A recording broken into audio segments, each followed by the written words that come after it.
السلام علیکم، امید کرتا ہوں آپ سب خیریت سے ہوں گے۔ اس ویڈیو میں آپ کو ایک بہت اہم خبر بھی دینی ہے، لیکن فی الحال ابھی جو مذاکرات ہیں وہ دونوں کمیٹیوں کے سٹارٹ ہونے والے ہیں یا ہو گئے ہوں گے۔ آج پی ٹی آئی کی جو مذاکراتی کمیٹی ہے، ٹیم جو ہے وہ ریٹن میں تحریری جو ہے وہ لکھ کر دے گی اپنے جو پوائنٹس ہیں وہ حکومت کی کمیٹی کو، پھر وہ حکومت کی کمیٹی لے کر جائے گی، اپنے اتحادیوں کے ساتھ ڈسکس کرے گی، اپنی لیگل ٹیم کے ساتھ ڈسکس کرے گی۔ تو اس چیز کو ہوتے ہوئے 10-15 دن ہو جائیں گے، گزر جائیں گے مذاکراتی ٹیموں کا کسی رزلٹ پر نکلتے، لیکن ان 10-15 دنوں کے اندر ہی اندر بیک ڈور جو رابطے ہو رہے ہیں اس کا رزلٹ آ جائے گا۔ میں آپ کو یہاں پہ خبر دیتا ہوں یا ایک آپ کو چیز مجھ تک پہنچی ہے وہ میں بتاتا ہوں کہ دو شخصیات کے درمیان، یعنی کہ عمران خان کے درمیان اور ایک بہت بڑی شخصیت کے درمیان ملاقات کرانے کی کوشش کی جا رہی ہے۔ کل اور پچھلے 2 دن سے ڈیالر جو جیل ہے اس کے اندر ایک میلہ لگا ہوا ہے، لوگ آ جا رہے ہیں، خاص طور پہ پی ٹی آئی کے جو پرانے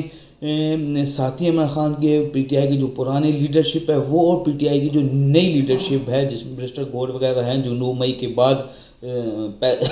پیدا ہوئی، وہ لوگ عمران خان کو منانے کی کوشش کر رہے ہیں اور ٹرائی کی جا رہی ہے کہ ایک بہت بڑی شخصیت جو اس ملک کا کرتا دھرتا ہے، وہ شخصیت، اس شخصیت کی اور عمران خان کی 1-on-1 ملاقات ہو جائے۔ اب وہ 1-on-1 ملاقات کے لیے تو وہ شخصیت بھی تیار ہے اور خان صاحب بھی تیار ہیں، لیکن مسئلہ یہ ہے کہ 1-on-1 جو ملاقات ہونی ہے وہ کہاں پہ ہو۔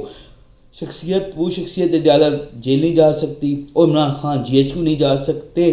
تو وہ ملاقات بنی گالہ میں ارینج کرنے کی کوشش کی جا رہی ہے، جس کی یہی وجہ ہے کہ پچھلے کئی ہفتوں سے بلکہ 1-1.5 ماہ سے عمران خان کو بنی گالہ میں شفٹ کرنے کی باتیں ہو رہی ہیں۔ تو یہ ملاقات بہت اہم ہے، یہ ملاقات 20 جنوری سے پہلے ہو سکتی ہے، اور اس ملاقات کے بعد ہی جو چیزیں ہیں وہ سیٹلڈ ہوں گی جب 2 مین شخصیات آمنے سامنے بیٹھیں گی۔ اس ملاقات کا یا ان چیزوں کا بیک ڈور جو رابطے ہیں، جو بیک ڈور جو چیزیں چل رہی ہیں وہ حکومت کو بھی نہیں پتہ، اتحادیوں کو بھی نہیں پتہ، نواز شریف کو بھی نہیں پتہ کہ پیچھے کیا چل رہا ہے چیزیں۔ اب نے ایک بیان پچھلے 2-3 دن پہلے جو پشاور گئے ہوئے تھے چیف صاحب، تو ایک بیان ان کا آیا تھا کہ غلطیاں ہوتی ہیں، غلطیوں کی معافی ہوتی ہے، غلطیاں انسان جو ہے وہ غلطی کا پتلا ہے، تو وہ ان چیزوں، تو وہ کہنے کا مقصد یہی تھا کہ غلطیاں ادارے سے بھی ہوئی ہیں، غلطیاں اس سائڈ سے بھی ہوئی ہیں، تو وہ ایک لچک دکھائی گئی وہاں پر چیف آف آرمی سٹاف کی طرف سے۔ تو میں آپ کو بتا رہا ہوں کہ ایک بہت بڑی جو ملاقات ہے وہ ہونے جا رہی ہے اگلے 3-4 دن میں، 5 دن میں، 10 دن میں، 8 دن میں، تو اس ملاقات کا جو ہے وہ رزلٹ نکلے گا۔ یہ جو مذاکراتی ٹیمیں آپس میں مذاق کر رہی ہیں یا ایک یہ لوگوں کو دکھانے کے لیے فرنٹ فیس پہ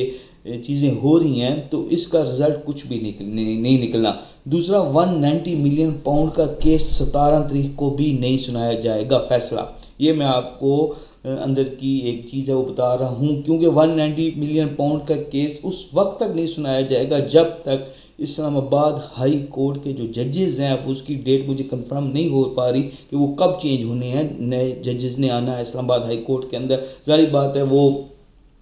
کسی کے ہوں گے، کسی کی طرف سے آئیں گے، تو تب تک 190 ملین پاؤنڈ کا جو کیس کا جو فیصلہ ہے وہ نہیں سنایا جائے گا۔ تو امید کرتا ہوں آج کی جو انفارمیٹیو ویڈیو تھی وہ آپ کو پسند آئی ہوگی۔ بہت شکریہ۔